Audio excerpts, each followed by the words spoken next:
The following account was taken from a video camera retrieved at incident site PRUSFL 104-48312, which was the scene of a Category 8 man-made disturbance.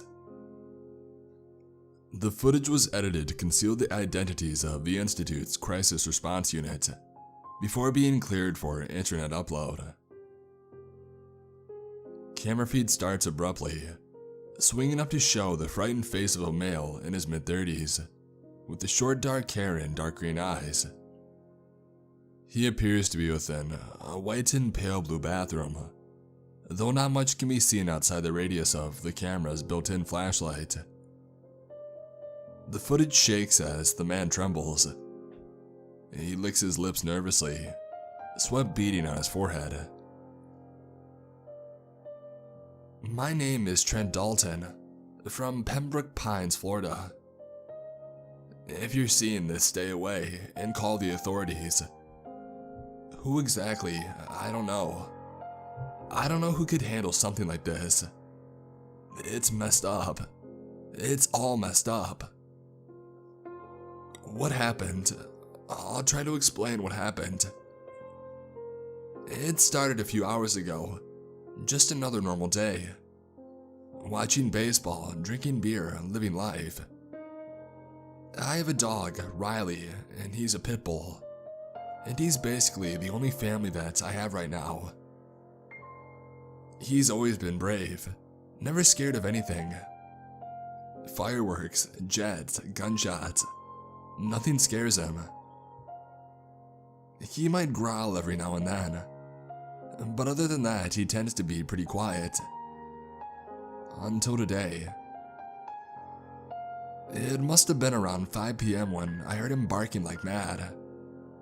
I ran out as soon as he started. It's not like him to bark, let alone go ballistic like this. I knew something was wrong. It had to be for Ravi to act up like this.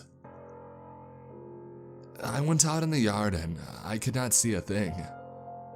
Nothing out of the ordinary, but Ravi was still going crazy. Eventually, his collar gave way and he bolted over towards the Everglades. I tried to chase after him, but Ravi was just too damn fast. I lost sight of him, and soon I stopped hearing his bark as well. I tried searching around, I really did. I kept it up until the sun started going down, but there's only so far that I can look.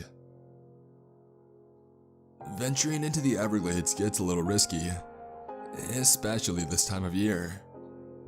It's mating season for the gators. I hear of stray animals getting eaten a lot, and a part of me felt that Ravi had ended up the same way. I didn't want to give up looking, but if I accidentally messed up a gator nest, I would be as good as dead myself. I headed back, put in a call to the police, but they just told me to put up lost signs and pray that he was still alive. I printed out a whole stack of them, about 500 at least, before deciding to try and get an early night. If I could head out early, right around dawn, maybe I would stand a chance of getting the posters up before people started heading to work or school. That's when the sound started. It was getting close to midnight when I heard them. This sort of soft scraping sound, like something being dragged across the dirt and whimpering. I turned on the porch lights and I looked out the window, but I couldn't see anything. Silence for a moment, and then I could hear scratching, gnawing, and splintering wood. I couldn't quite pinpoint it at first, but then I saw one of the fence posts at the end of the yard break and fall, and there was Riley. I knew something was wrong instantly. It looked like he was unable to walk. He was just kind of dragging himself across the ground, trying to chew his way through the fence. I ran out as he made a hole big enough to crawl through. When Ravi came a bit closer, I stopped dead in my tracks. I almost threw up at the sight of him. What was left of him? The reason why Riley was dragging himself along was because only half of him was there. His entire back half was missing. Just a mangled, shredded wound just behind the ribcage. Some of his organs were dragging across the floor. But the strangest thing was that he didn't seem to be in any pain. His face was all bloody as well, splinters of wood sticking out from his snout and around his eyes. I wanted to take a step forward, but my instincts told me not to. They were right. As soon as Riley saw me, I knew there was something wrong with him. He began growling at me, snarling, like some kind of hungry monster. He bared his teeth at me, and immediately I could see the change in them. His teeth were longer, sharper, more jagged, and there were more of them too. What the hell? I think my thoughts came out of my mouth at the time. I can't be sure. All I know is that Riley wasn't right at all. He was just snarling at me with a hatred and viciousness that I had never known before. He started dragging himself towards me. My God, how fast he could move with just those two front limbs. He was pulling himself along like some kind of horror movie monster. I stumbled back and I fell to the ground, and then rolled and started to retreat, half crawling, half running. I got back inside and I closed the back door, pulling the bolt lock across just as Riley slammed into the door. Jesus, the force of it seemed to rattle the house. He carried on trying to get to me, pounding at the door, scratching, but the door held up. After a while, silence. I ran around the house, locking doors and windows, trying to make sure Riley couldn't get in. And then I ran upstairs, grabbed my revolver, my cell, and my backpack. The plan was to call a friend, see if I could crash at their place for the night. I turned my phone on and I saw the low battery icon for half a second, and then it died on me. Shit, just my luck. I ran for the landline, but as soon as I took it off the hook, I heard this high yelp and all the power went out. I could only assume that Riley gnawed through the power cable or something. For a moment, I thought that it might have killed him, but apparently not. I felt around in the darkness for a flashlight. Good thing I always keep several of them for power cuts. I found one and I switched it on, just as I heard glass shattering in the front room. Riley had broken the window. How, I don't know, but he was in the house now. I took my gun and I went to face him. More of him had been shredded away by the broken glass, but he didn't seem to care. The sight must have unnerved me, because the first shot missed. So did the second, the third, and the fourth.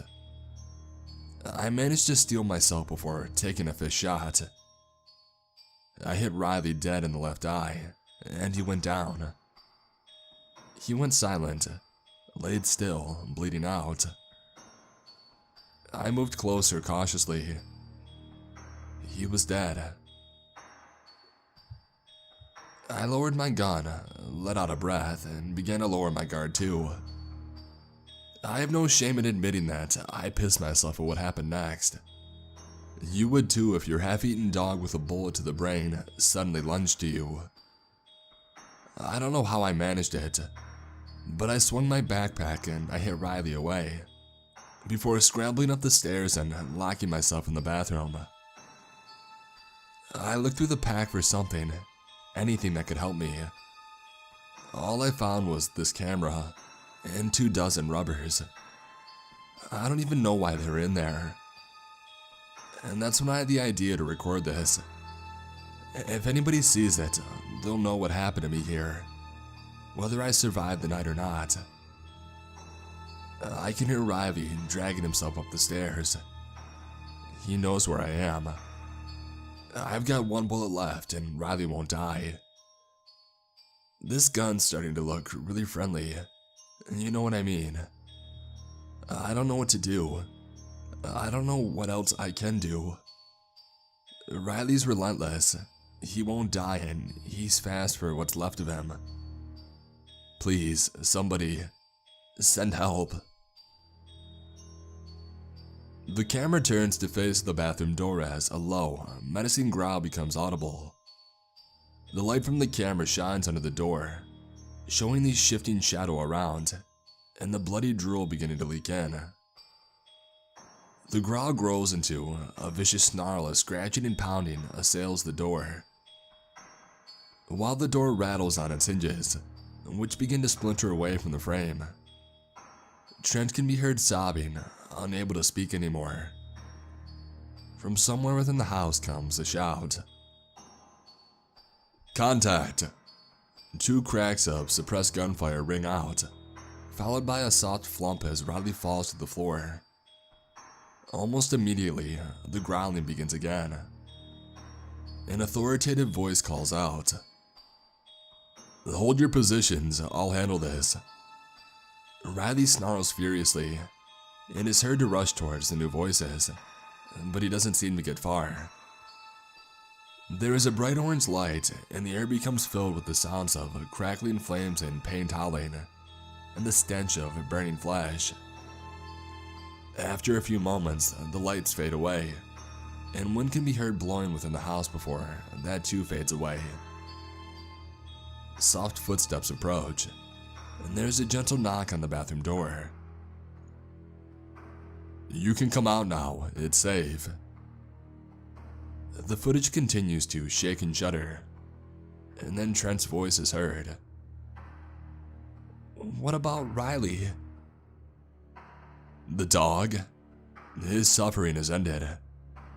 I wish I could have done something to save him, but that is not within my power. There is no further danger here. The camera angle rises up as Trent stands, holding the camera high. He unlocks the bathroom door and opens it.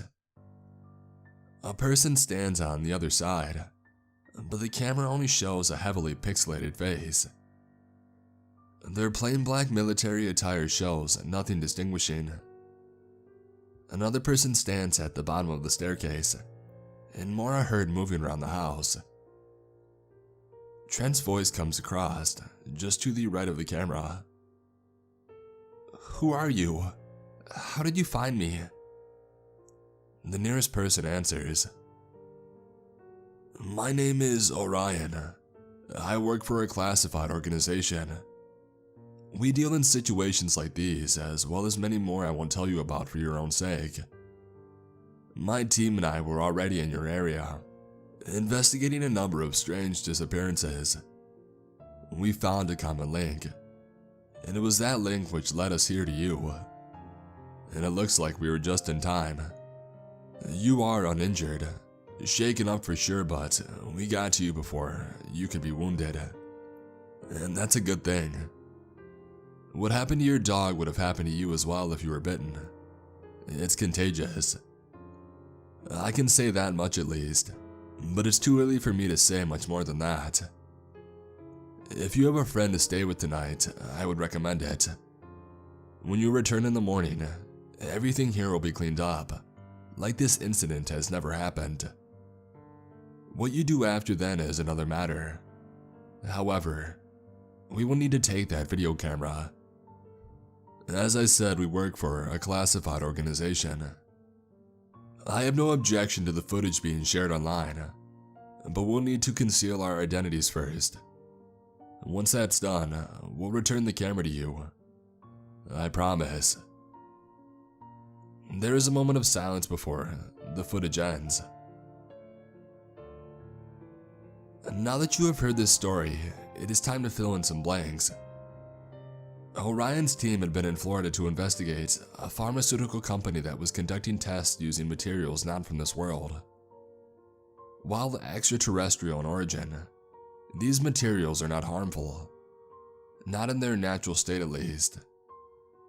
What the company has done was to alter the materials and fuse them with living animals.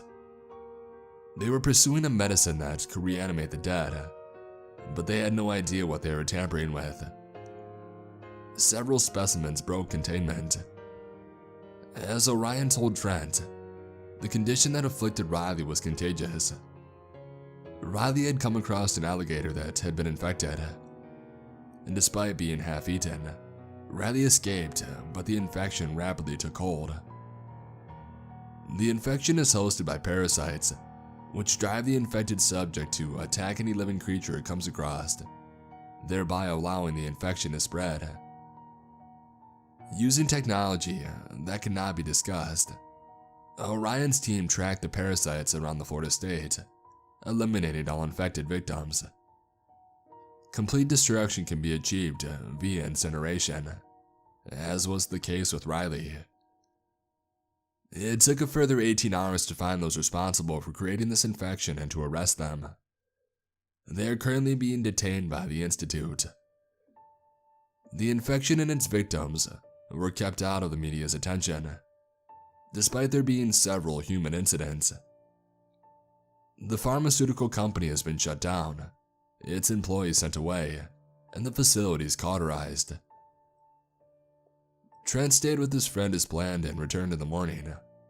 All signs of the attack had been erased, all damage repaired. The camera had been returned as well, with the footage, albeit edited to conceal identities, stored within. Since this incident occurred, Trent sold the house and moved away to New Jersey, where he intends to start his life anew. Is this the end of the matter? It is not currently possible to say with certainty. The parasites can only be tracked on land. If they found a host that could live underwater, then the troubles may not yet be over. However, it has been 4 months since the incident. No half-eaten animals have been discovered that still live despite such injuries. It is possible that the crisis has come to an end, or perhaps that it is simply a case of the infection not returning to land just yet. It is never wise to become overly optimistic. Remain on your guard at all times. If you see an animal living with fatal wounds, one that is trying to attack everything in its path, stay away and report it online. Do not involve the authorities. They are not trained nor equipped to handle the situation. Report it online, and the Institute will find you. Orion will find you. This concludes the report of case file MD8-7736-58449-2.